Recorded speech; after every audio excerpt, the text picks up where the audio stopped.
And that's kind of a fascinating thing about these auctions, is because they seem very spontaneous, but in fact they're really orchestrated, and it's this tension between the order and something unexpected, that this auction magic that can happen, and everybody kind of lives for those moments. Hi, I'm Andrew Goldstein, and this is The Art Angle, a podcast from Artnet News where the art world meets the real world, bringing each week's biggest story down to earth. Okay, so get your paddles ready. New York is about to kick off what may be the biggest auction season ever. Over the next 2 weeks, as much as $2.6 billion worth of art is expected to be sold across glitzy evening sales at Sotheby's, Christie's, and Phillips. The offerings include a portrait of Marilyn Monroe by Andy Warhol, a billboard-size Basquiat that could fetch $70 million, and Richters, Picassos, and Rothkos galore. Auctions are the most public and visible part of the art market, but they are also among the most misunderstood. There's a ton of behind-the-scenes preparation, psychology, and game theory that goes into pulling off a successful sale. Because it is a game, and to succeed as both a seller and a buyer, you need to know the rules. So we called in Artnet News executive editor Julia Halpern to help us decode some of these rules and understand the complex sociology of auctions. And selling at $95 million. Nick, your bidder at $95 million.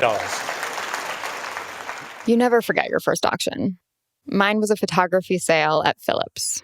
I was 20, and it was one of my first paid journalism gigs. I decided to wear a hot pink miniskirt and gray knee-high boots because I thought that's what people wore to auctions. I got into a bike accident on the way there and ended up walking into this Park Avenue sales room with mangled tights and a skinned knee. And when I walked inside, I felt like I was entering some sort of foreign royal court. Everyone seemed to be following an unwritten rule book about where to stand and who to talk to and how to act.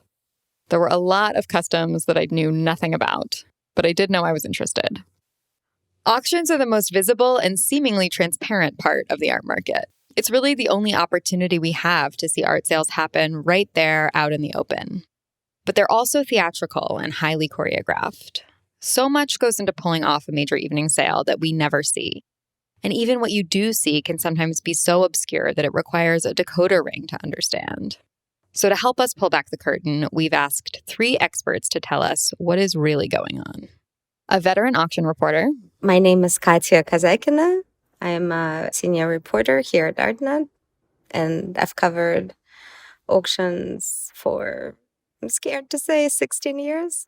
A former top auction executive at Sotheby's and Christie's and now powerhouse art advisor.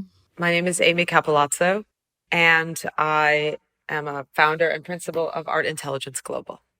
And an independent art advisor. I'm Todd Levin, and I'm the director of Levin Art Group in New York City. I asked Katya if she remembered her first time covering a sale. I don't think so. I don't remember. Oh, I do remember my first sale. It was Bobby Short. I don't know what that means.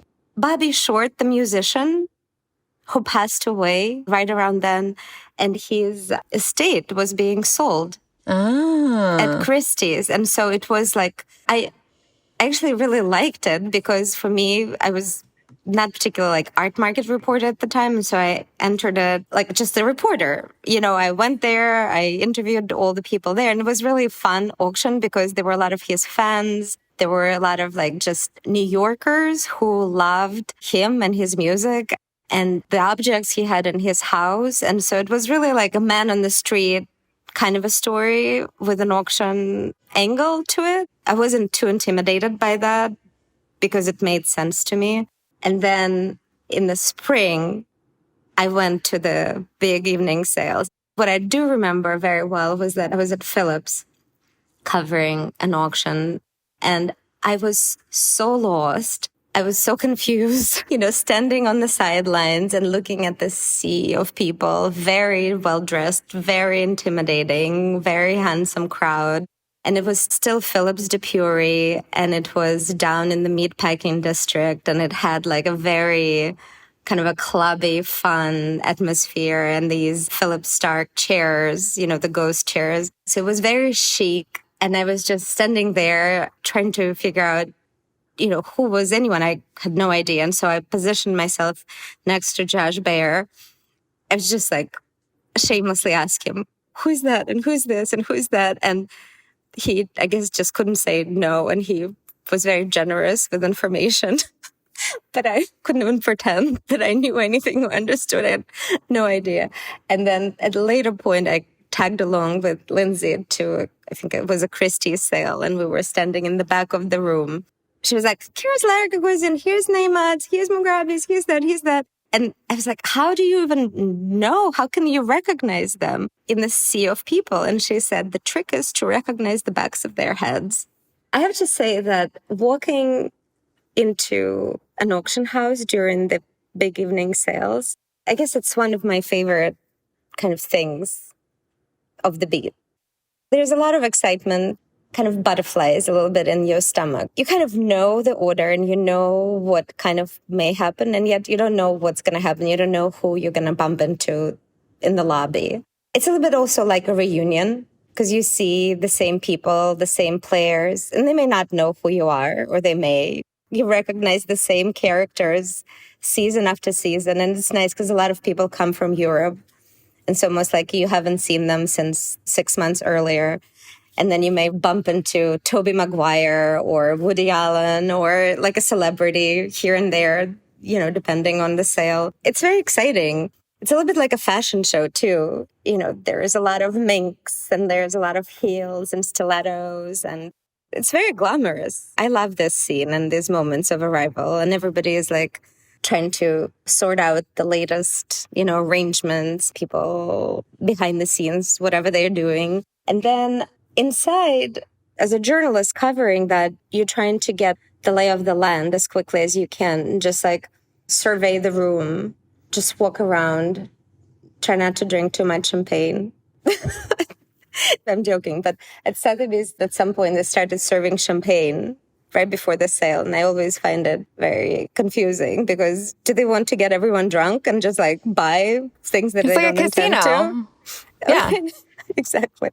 And, you just kind of like try to figure out like who's in the room, and then go into the room and figure out who's sitting in the front room, as best you can, who is sitting where. Because as a journalist, again, you're never at a good spot. You're always either to the side. You don't have great views, or you're in the back. Over the years, you kind of realize there is like a certain order. And that's kind of a fascinating thing about these auctions, is because they seem very spontaneous, but in fact, they're really orchestrated. And it's this tension between the order and something unexpected, that this auction magic that can happen. And everybody kind of lives for those moments, the auction houses, the sellers, the buyers, the journalists. When they happen, it's really incredible.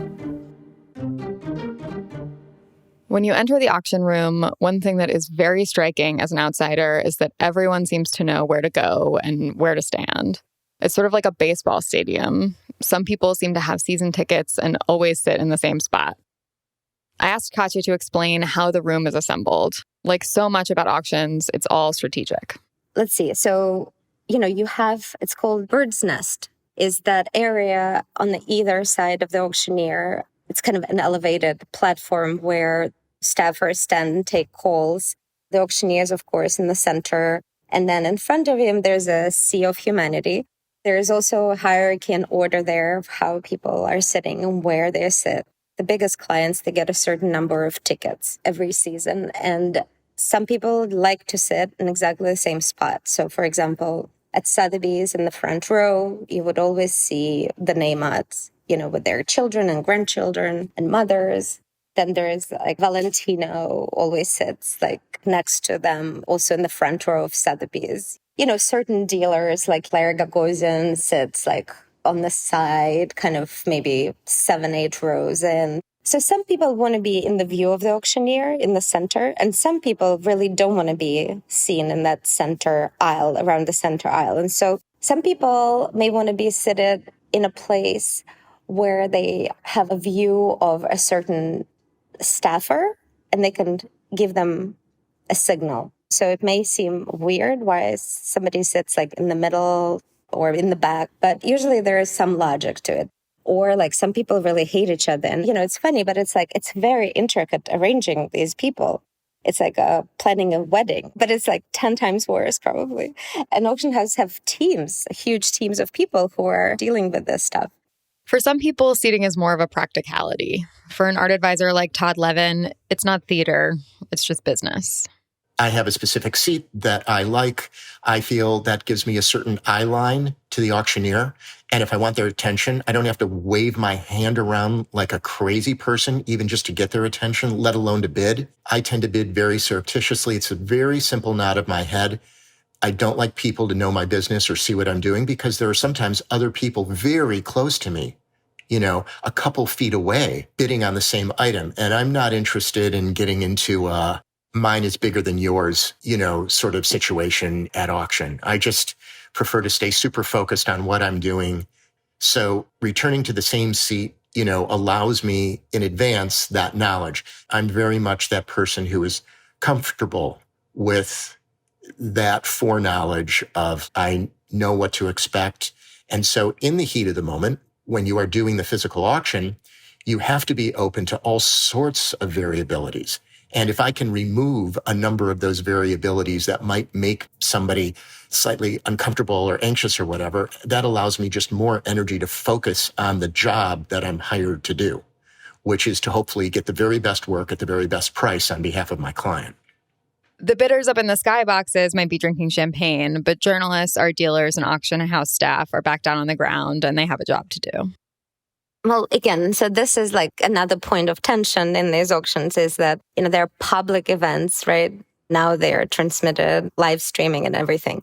But there's also, as we know, the auction process, the art market is very opaque. So, for example, you're not allowed to take pictures of people bidding or of clients of these auction houses. You can't really sit down because you're not a guest, you're not a client, you're a reporter. So you're standing the whole time.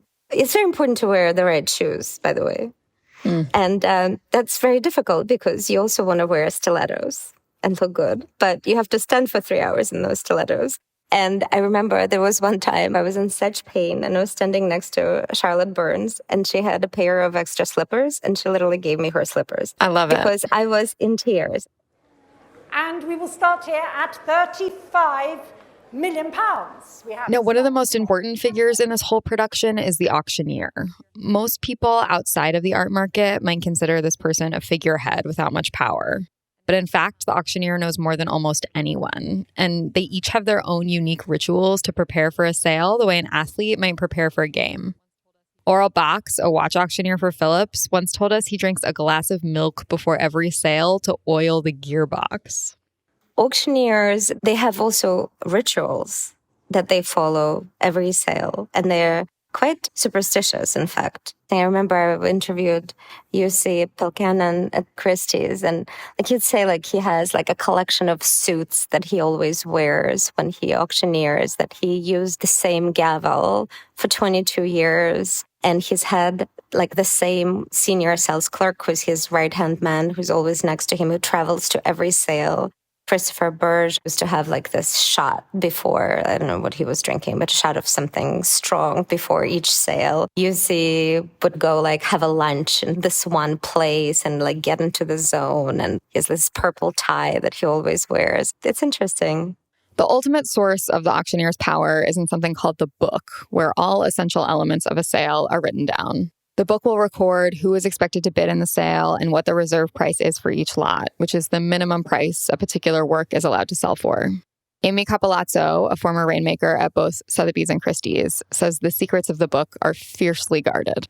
There was an old, hieroglyphic pre-digital book, if you will, in the Christopher Burge days at Christie's, where even the reserve numbers were written in code. Oh my God.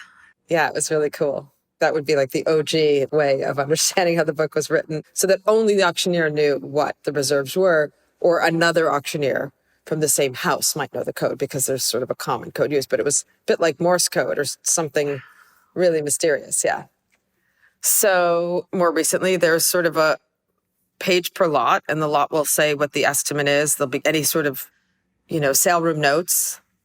Please note something that wasn't in the cataloging when the sale went live online. So please note this work is signed and dated 1960 on Verso, something that was somehow missed. And then Usually there's a reserve price, and because there's a number of meetings the day of the sale, the auctioneer will get a listing from the bid department of who's registered to bid by telephone, or if there's any absentee bids that were placed, if there's internet bidders that have registered for that lot, etc. So the auctioneer has a pretty good sense going into the sale where the interest is. When the interest is thin on a particular lot, it really helps to know in which direction to look, right? When all the hands are going up in the room and on the phone and the internet's blinking, I mean, that's really great and everything's going wonderfully. But if there's just one or two bidders, it really is helpful for the theatrics of the auctioneer to know in which direction to look. So that's why the book helps guide them a little bit about who's interested or who's bidding. And also it's just sort of to not miss a bid, right? So Oliver Barker, for example, principal auctioneer of Sotheby's, very, very talented, wonderful guy, would be up there. And it helps to know that you're going to look to your far left where that phone bidder's standing, which might be slightly in his blind spot, and to know that he should look in that direction, since it's a little unnatural to crane his head that hard. Knowing that person will be phone bidding helps the theater be a little better rather than someone going, oh, over here, because it looks like Ollie missed the bid, so it's much better.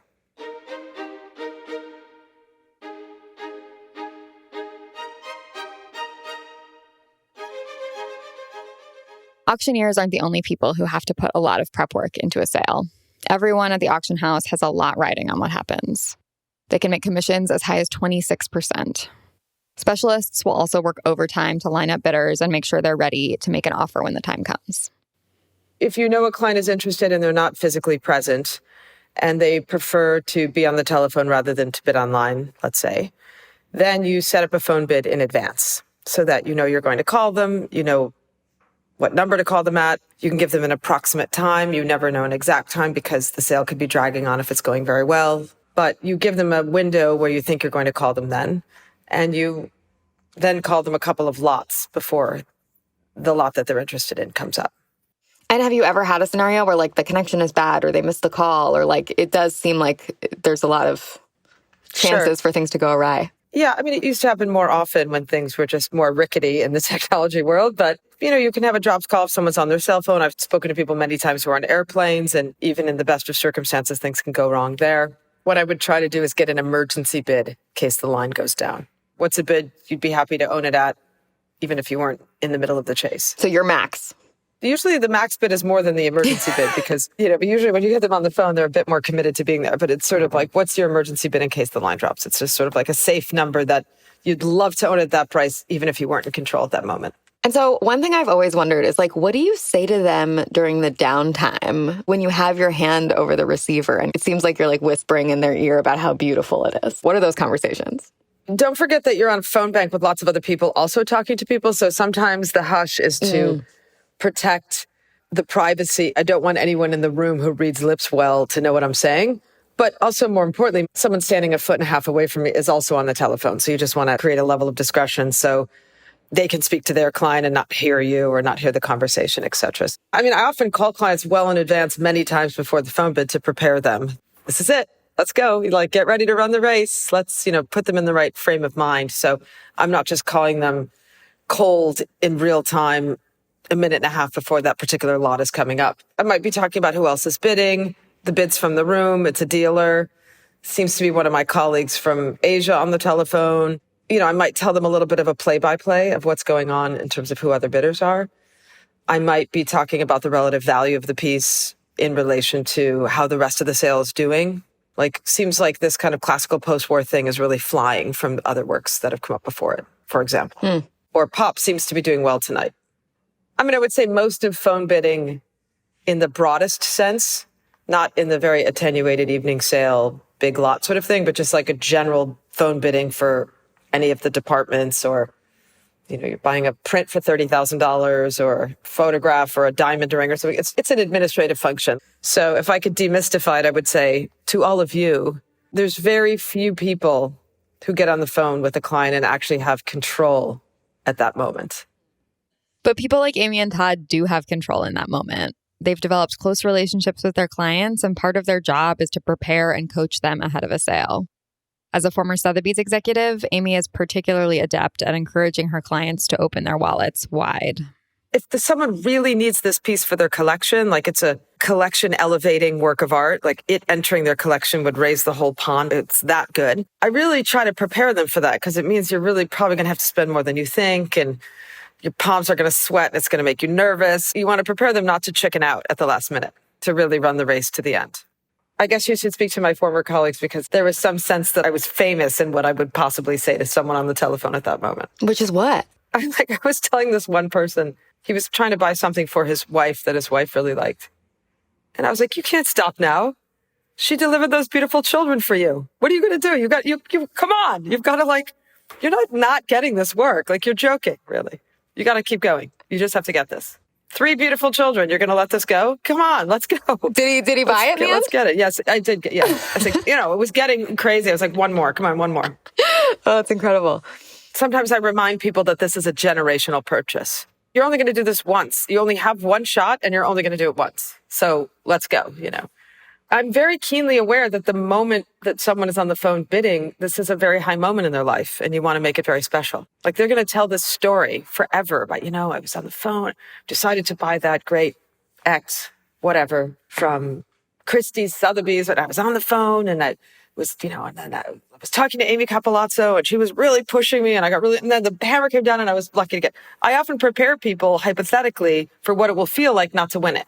And what do you tell them? You wake up the next morning and you don't have it. How are you going to feel? If you're going to feel relieved, that's good to know. That should inform your bidding by being maybe more cautious. If you're going to feel terrible or just my God, I missed a once in a decade opportunity or once in a lifetime opportunity, and you're going to be really upset, then remember that when we're live on the phone of how you'll feel the next morning. Because in many cases, it's not often about the money, right? It's like an extra bid or two more or less maybe wouldn't be so impactful in that person's life financially. So it's usually more about a larger performance or performance anxiety. The situation is a little different for an art advisor like Todd, whose ultimate responsibility is to the collector and not to the auction house. I'm a big believer in the same way in going to Vegas. You walk in with the amount of money you're willing to lose in your pocket. And once you lose it, go see a show or have a good meal. But that's it. And I believe the same thing in an auction dynamic. Now, it doesn't have to be hard and fast. It can be within a zone as opposed to a specific number. I will not go into an auction essentially on a client's behalf with what you would refer to as a blank check under any circumstance. That is just, from my point of view, not a successful modality in the long term in terms of collecting artwork. In the heat of the moment, have you been on the phone with a client who's like, let's just go. I know he said we wouldn't, but let's throw caution to the wind. Throw caution to the wind, no. But sometimes we get to our limit, and I can tell the client is maybe a combination of disappointed and thinking about maybe one more bid, in essence, might do it, depending on what the price of the work is and what the increments we're going by are. And sometimes, we'll have a very quick discussion. And I would say, look, if you want to go one more increment for the work, I still feel fine that if you're holding it for the long term, it certainly makes sense in the collection from a curatorial point of view. It's a terrific work. The condition is great. We already know that. So in this case, if you're really buying it for the long term and because it's really an additive component to your collection from a curatorial point of view, one more increment is not ideal. But if you feel you want to go for it, I'm behind you. There are other times when I would have a different comment, which is you're done.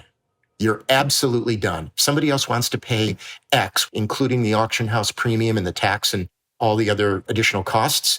Somebody wants it more than you do, and you simply have to let it go. Then there's the auction scenario every first-time attendee fears, accidentally scratching their nose or raising their arm and ending up stuck with a $5 million Monet. I asked Todd what the odds are of that actually happening. 0. If you scratch your nose or cough or whatever, I've seen people, and this is an idiot move, in the middle of an ongoing auction at a high price point, right? Somebody sitting in some of the first rows sees somebody trying to enter, in from the side to come in. They were late to the auction, let's say, and they have a seat for them, and they start waving. And the auctioneer might immediately turn down to that person and say, do I have a bid of $5 million? The person will immediately look up and say, oh, no, I'm so sorry. And, the auctioneer then might, depending on what the tenor of the room is, in a chiding way say, yeah, well, you were close, don't wave your hand or whatever like that. And everybody laughs and then they go on. But if you wave your hand at somebody and the auctioneer says $5 million, you have every right to say, I'm sorry, that was not a bid. I apologize. And the auctioneer is not going to say, well, I'm sorry, you raised your hand, and so it's with you at 5, and if nobody else bids, you have every right to do that. So nobody's going to be stuck. But, if you keep doing it over and over and over in an auction or at multiple auctions, and the auctioneer's like dealing with you consistently, you can bet that they're going to change your seat. Because no auctioneer who has a lot of professional duties to deal with at an auction and is trying to run the most professional sale that they can and doesn't want that kind of dynamic to interrupt the flow that they're trying to establish of excitement and energy. If it's happening and you're doing that, they're going to just reseat you somewhere way at the back where you can wave your hand all you want. And if you're actually waving your hand on an auction item, you'll probably have to stand up and jump up and down. So we know waving is frowned upon, but there are also other less egregious mistakes that can reveal you as a novice in the auction room. I asked Todd to explain some of the no-nos. Not understanding some of the more complex maneuvers like splitting a bid. There's a time when you can do it and a time when you can't. And knowing what the auction increments are and how to split. Explain what that means, splitting a bid. Splitting a bid is, let's say the bidding is going by $100,000 increments, okay? And you'd like to slow down the bidding for one reason or another. You think it's in your best interest from a strategic point of view. You may ask to split the bid, which means to split the increment. Instead of going by hundreds, you might request to go by 50s. Now, somebody who doesn't know what they're doing might try to split a bid and go by 10s all of a sudden. No auctioneer is going to go from $100,000 increments to $10,000 increments. They might go by $20,000 increments to 10, but they're not going to go from 100 to 10. So knowing what the kind of incremental splits might be and how to signal to the auctioneer that you're interested in splitting a bid, it's their discretion. They may decide that they just want to keep powering away at the current increments and see what happens. So there's a time and a place and a way to engage that particular maneuver. And by the same token, sometimes you want to jump a bid, which is you're going by 100,000s and you suddenly want to leap by 200, as an example, to kind of throw other people off their comfort level. Amy has her own very finely tuned strategies about how to approach bidding. I'm sort of an expert in this game theory. So I know when to express interest, when not to. Sometimes the best way to score is to just run the ball straight up the middle of the field. So let's not be tricky or coy or cute when you don't really need to be. I think a lot of people think there's some sort of hot finesse in doing this. And you only want to use hot finesse when the situation calls for it. Otherwise, you're just like a hot dog or a braggart. You think you're outsmarting everyone, including yourself. It's sort of dumb. So in many instances, you just take the ball straight up the field. That's the best way. In other cases, you want to be a little bit more tactical. And what does that look like? Well, it depends. If there's a lot of interest in a work and you're trying to scare off other bidders, you might go in early and jump a bid. If you think you have the winning bid, maybe you let everyone else go and then you don't bid at all because you're not assisting in bidding it up, and then you just come in once finally at the end. If you know you're going to buy it no matter what, the latter is the better scenario. If you're not sure you're going to buy it or there's a limit, but you're willing to chase, you might try to scare people a little earlier and come in sooner. Having just revealed that sense of strategy, I might change that up in given moments too. It depends on who else is bidding. In the high-stakes world of auctions, things can get wild, especially when it comes to prices. Most people remember the first time they witnessed an artwork go into the stratosphere.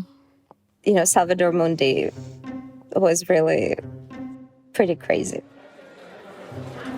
And so, ladies and gentlemen, we move to the Leonardo da Vinci, the Salvator Mundi, the masterpiece by Leonardo of Christ the Saviour, previously in the collections of 3 kings of England, at 90 million. So that was 2017. And again, a Russian billionaire, another Russian billionaire, Dmitry Rabolovlev, consigned a work which was attributed to Leonardo da Vinci, famously Salvador Mundi. But it was kind of the anticipation going into the sale. There was a lot of doubt. Was it a Leonardo? Was it not a Leonardo? There was a lot of skepticism. Christie's created this huge marketing campaign. There were lines around the blog of people wanting to see this painting, and there was a huge amount of anticipation. The painting was estimated at $100 million. But even within days of the sale, the top people at Christie's, they really didn't know what's going to happen. Maybe it will sell for 100, maybe it will sell for 150 if they were lucky. It was really kind of up in the air. There were a lot of naysayers. And so then When the bidding started, it just was something totally crazy. And it was like a little shaky in the beginning before it cleared 100, and then it just took off, going over 200 million and then going over 300 million. $$70 million, ladies and gentlemen. 400 million. It ended up selling for $450 million. Nothing like this ever happened at auction, and who knows when it may repeat. Like, it was wild. Sometimes the twists and turns can be even more surprising behind the scenes. Here's Amy. I one time had someone on the phone who said, "Oh my God, I just bid on the wrong lot. I wanted the next one after it instead." And I was like, "Oh no," like they chased it to the heavens. It went crazy. I think it was estimated something like 100 to 150, and it was like at 420. And they were like, "Oh my God, I bought the wrong lot." And then he was like, "Forget it, I'll buy that too." And I was like, "Wow, that's great. That's excellent." Crazy things of all sorts can happen. Then there was another instance where I had a limit and I went significantly over. It was great that we got it. I got yelled at the next day, but it's a centerpiece in that client's home now, 10 years later. All is well that ends well. It took the heat for a minute, but it was like the right thing to do. We're still close. So I've had phone lines drop. I've had like couples fighting in the background on the phone. I've had people be in Carnegie Hall performances and they're not supposed to be on their phone and their phone being, things like that.